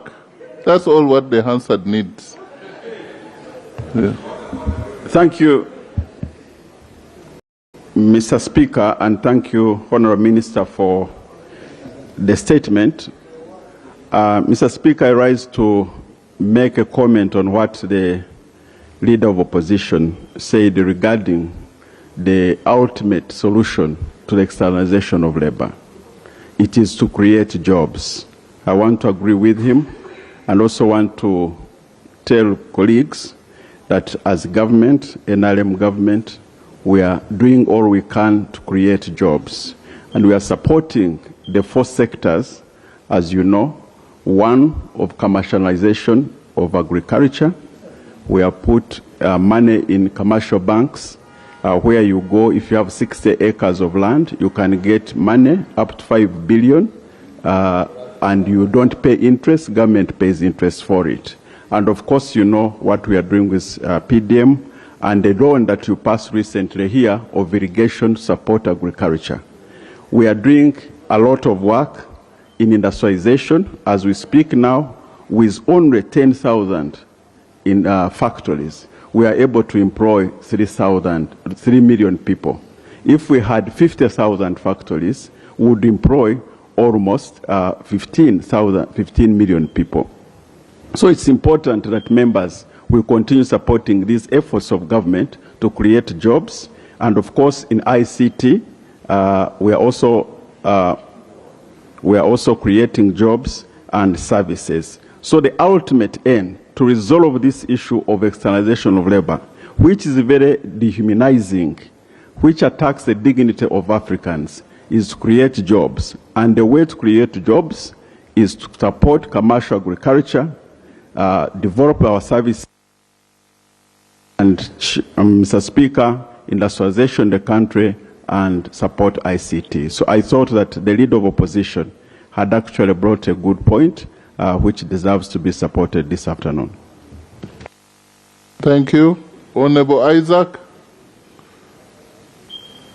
from Padiere or Padiere, Nebi District. Thank you, Right Honorable Speaker. Right Honorable Speaker, the issues coming from Thailand are now becoming alarming. Just last week also I received a message from some of the girls coming from my constituency seeking for assistance. They claim also they were lured for other jobs upon reaching Thailand. Instead, they were forced into the multi-billion sex trade which is in Thailand. It is no secret that sex trade in Thailand is embedded into their tourism structure. And it is so sad that a number of our girls, sometimes others, are actually deceived, lured with the help that they're going to do other jobs only to reach there and be forced into the sex work. But also, Right Honorable Speaker, as Parliament, we need to come up with a way of making sure that we start budgeting for repatriation in some of these embassies. There are a number of budgets we allocate here in anticipation. For example, the budget we give to Ministry of Disaster, it is in anticipation. But we never anticipate that some of our citizens in foreign countries will seek our help in these embassies wishing to come back home. And then we have to start opening up WhatsApp pages to seek donations for tickets to bring them back home. But also the Ministry of Foreign Affairs need to educate their staff in there, because we have received a number of complaints from people going there for help and instead they are judged, but they are instead mistreated, not given assistance from some of these foreign attaches. So I think the Minister of Gender should organize a team and head to Thailand to try and dig deeper in the issues affecting our citizens in that country. Thank you. Thank you. Honorable Edmund Hariko, MP of where? Gweri County in Soroti District. Not Bugweri. No, without the BU. Right Honorable Speaker, the debate that we are on today, first of all, is one where I would like to persuade colleagues to distinguish between labor externalization and modern-day slavery.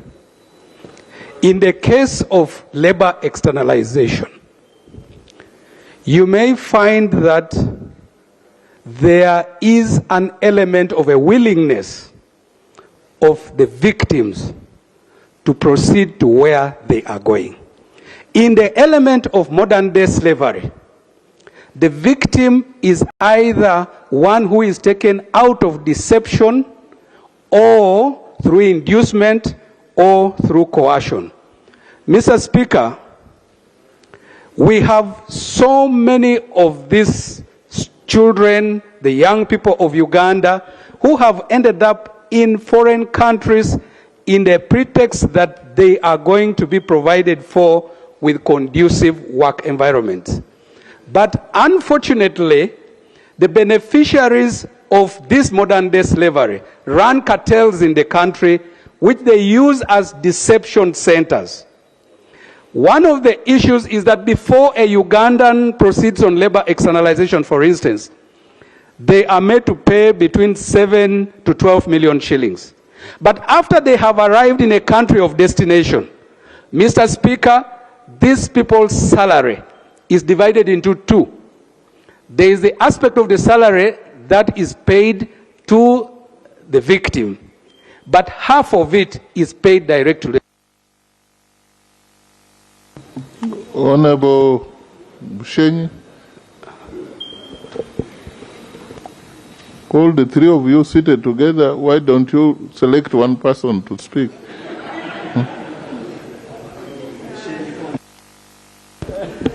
Thank you so much, Right Honourable Speaker.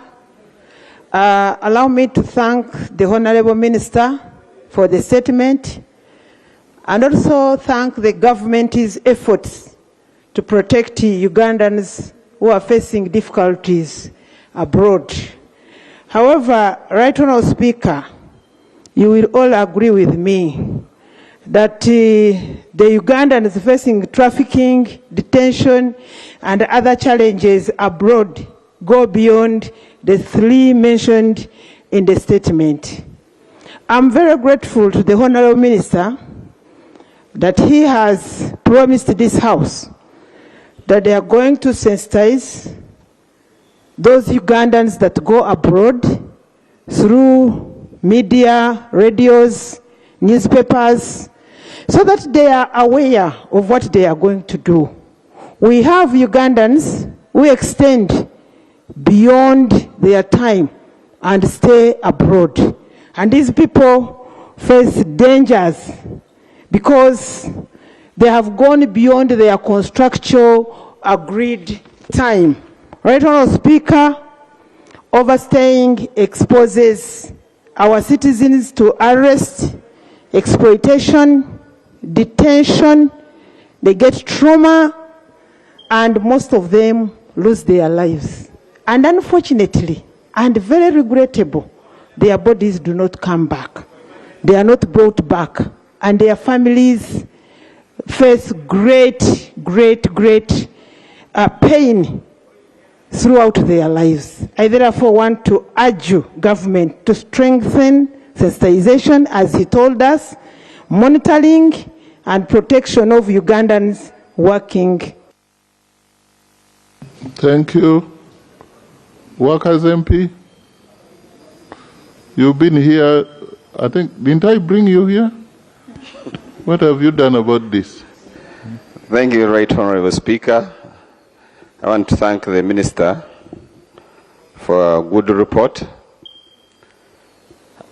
In 2011, 2012, the externalization of labor was stopped by the government. The numbers that were externalized doubled. In 2015, it was stopped again. The ministry trying to regulate and create registration and all that. The number doubled.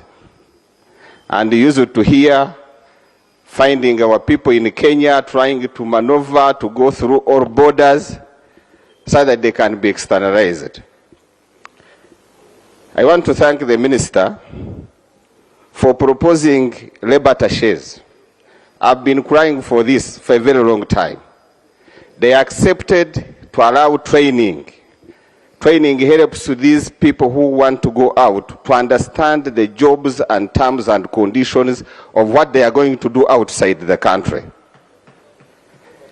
The process of registration of these registered companies have been trying, although monitoring is needed. That sometimes they promise jobs which are not there. They say you're going to work in the supermarket, you end up working in their domestic work instead of what we are supposed to do. This parliament has sent different teams to supervise, to monitor, to see what is happening with our workers. I went to Iraq, that the ministry needs to work with all stakeholders and this parliament to make sure that the process of externalization is monitored and supervised properly. Otherwise, the labor attaches are going to help us so much. Because when you go in those embassies, you find everybody has different responsibilities. And nobody is following our children, nobody is following these employers, nobody is following what is happening. Thank you so much, Right Honorable Speaker. Thank you. Now, Honorable Bugweri. And then the youth. Most of the people taken out there are the youth. Yeah. Thank you very much, Right Honorable Speaker.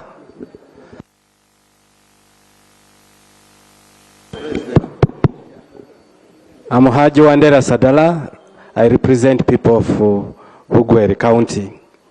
Right Honorable Speaker, let me also congratulate you for finishing the 3 months and the rest of the honorable members. And it has not been very easy. It has been very hard, 3 months. Sure. Down the road, as the 12th Parliament is in power and it gets into the business of Uganda, certainly the business happening in plenary this afternoon and evening is continuing on NBS Live. That you can be able to get on MTN TV by AfroMobile and get to continue to watch that and get to see what the proceedings look like, but also the key decisions that will be coming out of the plenary session for today. A very good evening to you and thank you for keeping it NBS Television. You're now watching NBS News Updates. My name is Shamim Nabakoza and we do start the news.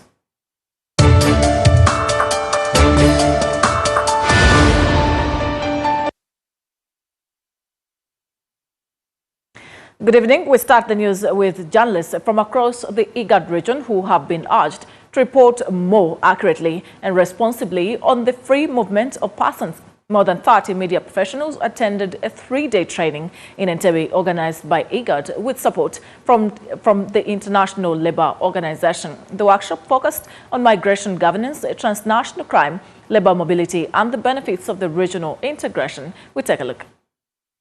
The promotion of free movement by IGAD, it becomes important for us to work together with IGAD.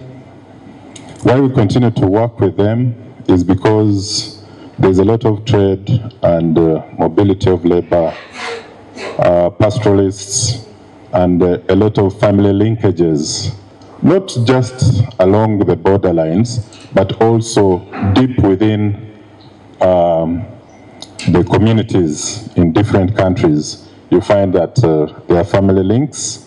National migration policy mirrors regional integration goals. We shall also look at border governance and the security synergy, and also interrogate the execution challenges. Thereafter, I will conclude by looking at the ethical and impactful migration reporting, which we are here to do today. Trade in terms of area, in terms of asylum seeking, in terms of migration for other benefits. This is purposely the main core of this training.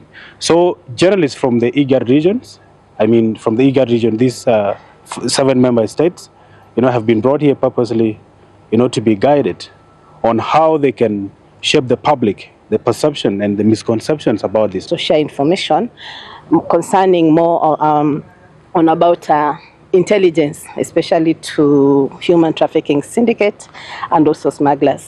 Labor movement and free movement of persons. What we've been able to understand or to reflect on is the transnational crime management, where we find journalists and some communicators, the misleading, sometimes they do misleading reporting, by not understanding how to handle and how to manage transnational crimes.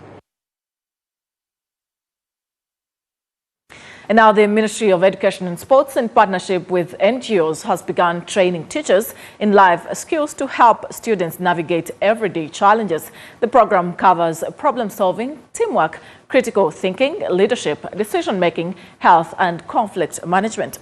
Teachers from schools in Kampala and Tungamo are being trained to deliver the several module program to students when the third term begins. Life skills, these are the skills that are important for all of us, especially our young people, in navigating life's challenges, things like solving problems, cooperation and teamwork, critical thinking, leadership, and decision making.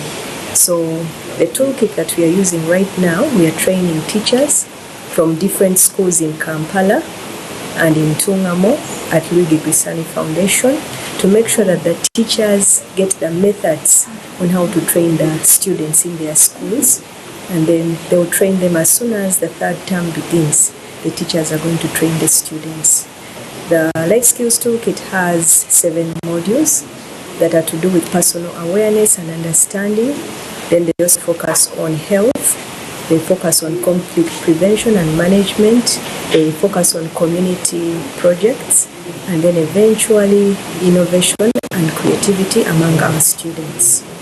The life skills are important because young people need them to socialize with others.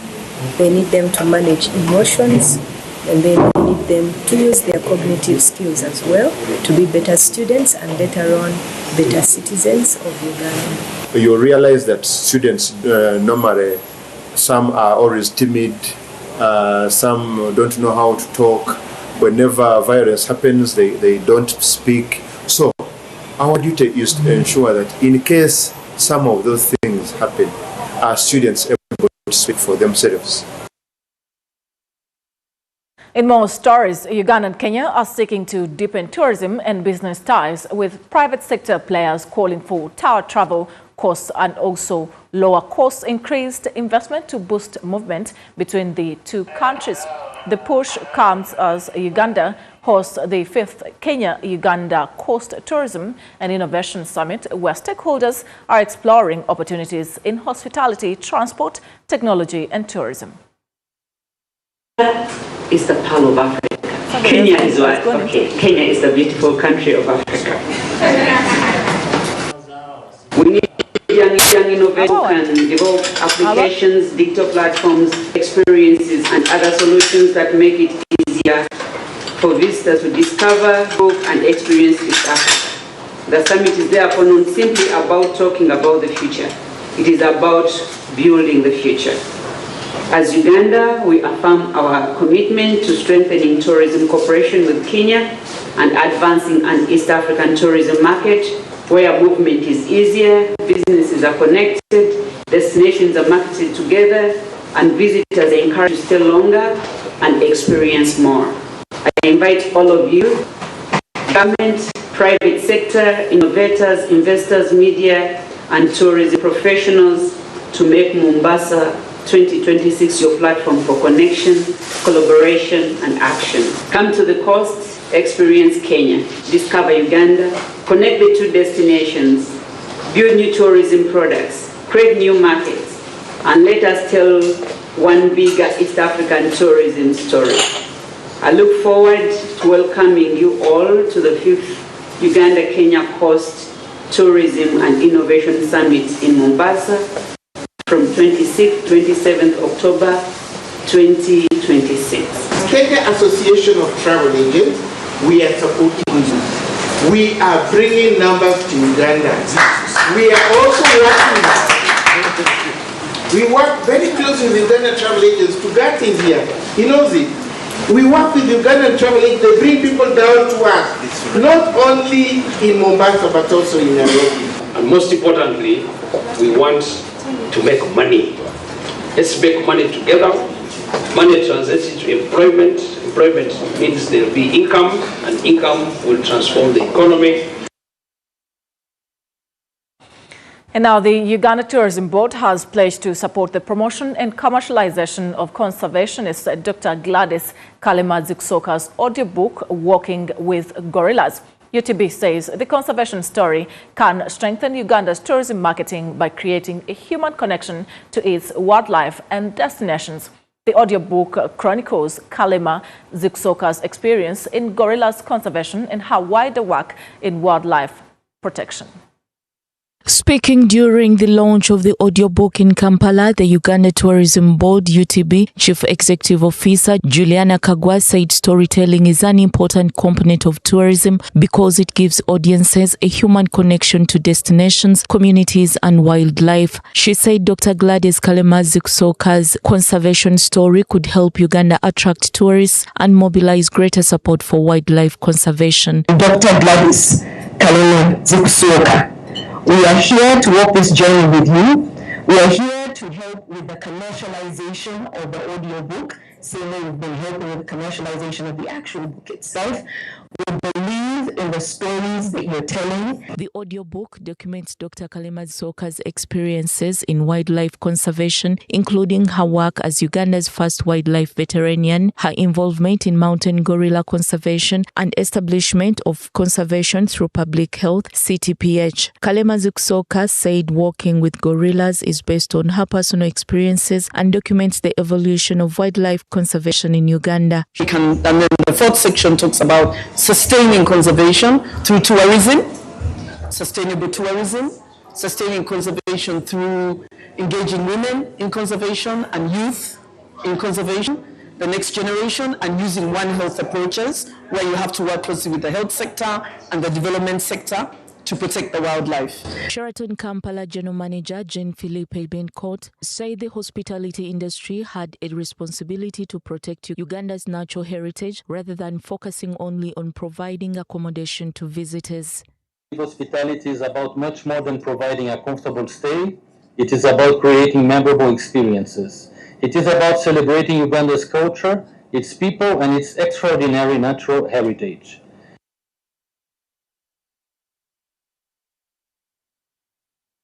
More than 15,000 refugees in Nakivale settlement have gained access to sexual reproductive health services through a 2 billion shillings initiative supported by the French government.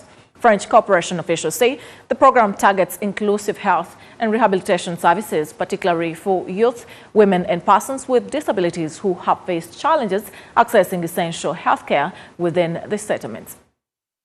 We have been able to engage at the community level through awareness sessions, of course working with the community structures within the refugee settlement, the refugee welfare councils.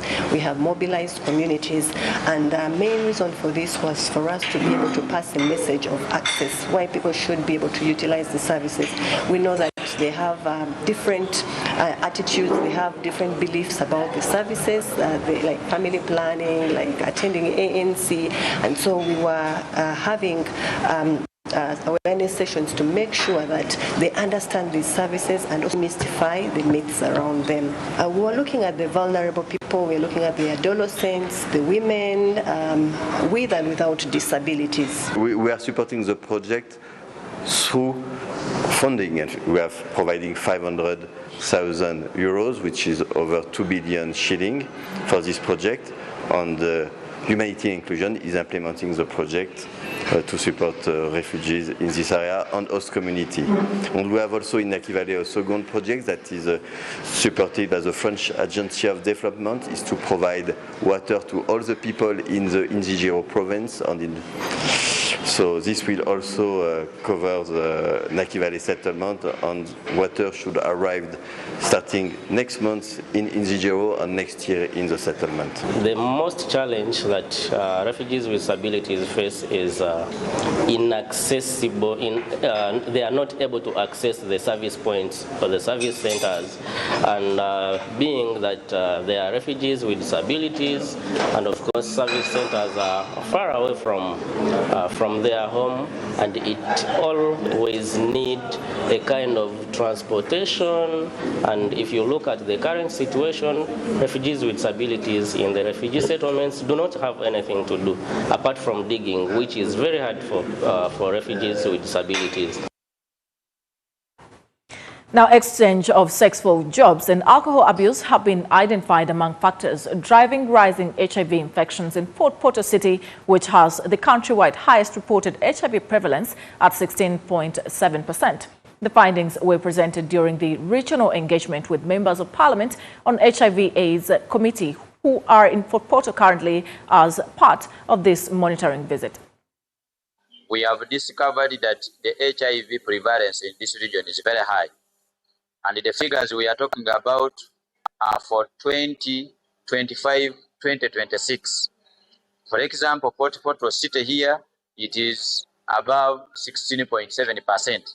Previously, it was around 14. And we have also discovered that this region and Western Uganda in particular, it is now the leading region is in the new hype of the increase in the new infections. So as Parliament of Uganda, we wanted to be in this region to find out what are the key drivers, what is driving the new infections despite the various government interventions to ensure that HIV prevalence and the new infections are lowered. The key factors which are affecting our region now, there is also lack of condoms in the area. There's no condom in the whole region. Not only that, members have given us more information concerning why AIDS is spreading faster and faster. There is also exchange of jobs. People are looking for jobs. Some of them are being used fast so that they get their jobs. And even they also give us another issue, that excessive alcohol plus also prostitution. When people are in the bars, they drink a lot and they end up having sex, live sex, without using condom, which is also in place. So because of that, we need the Ministry of Health, we need the Uganda AIDS Commission to come on ground and help the region, because our region is lamenting with HIV. We are now in the red zone, so we need to fight it together.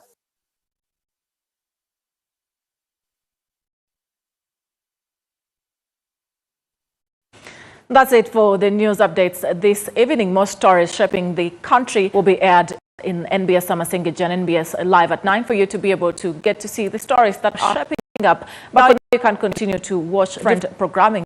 MTN TV by AfroMobile brings you differently. You can be able to catch the plenary currently still proceeding on NBS Live, which you're able to get via the MTN TV by AfroMobile and get to watch what the members of Parliament are currently taking decisions on. But also, you can be able to watch Sanyuka Television, which currently has Music Jam to UK.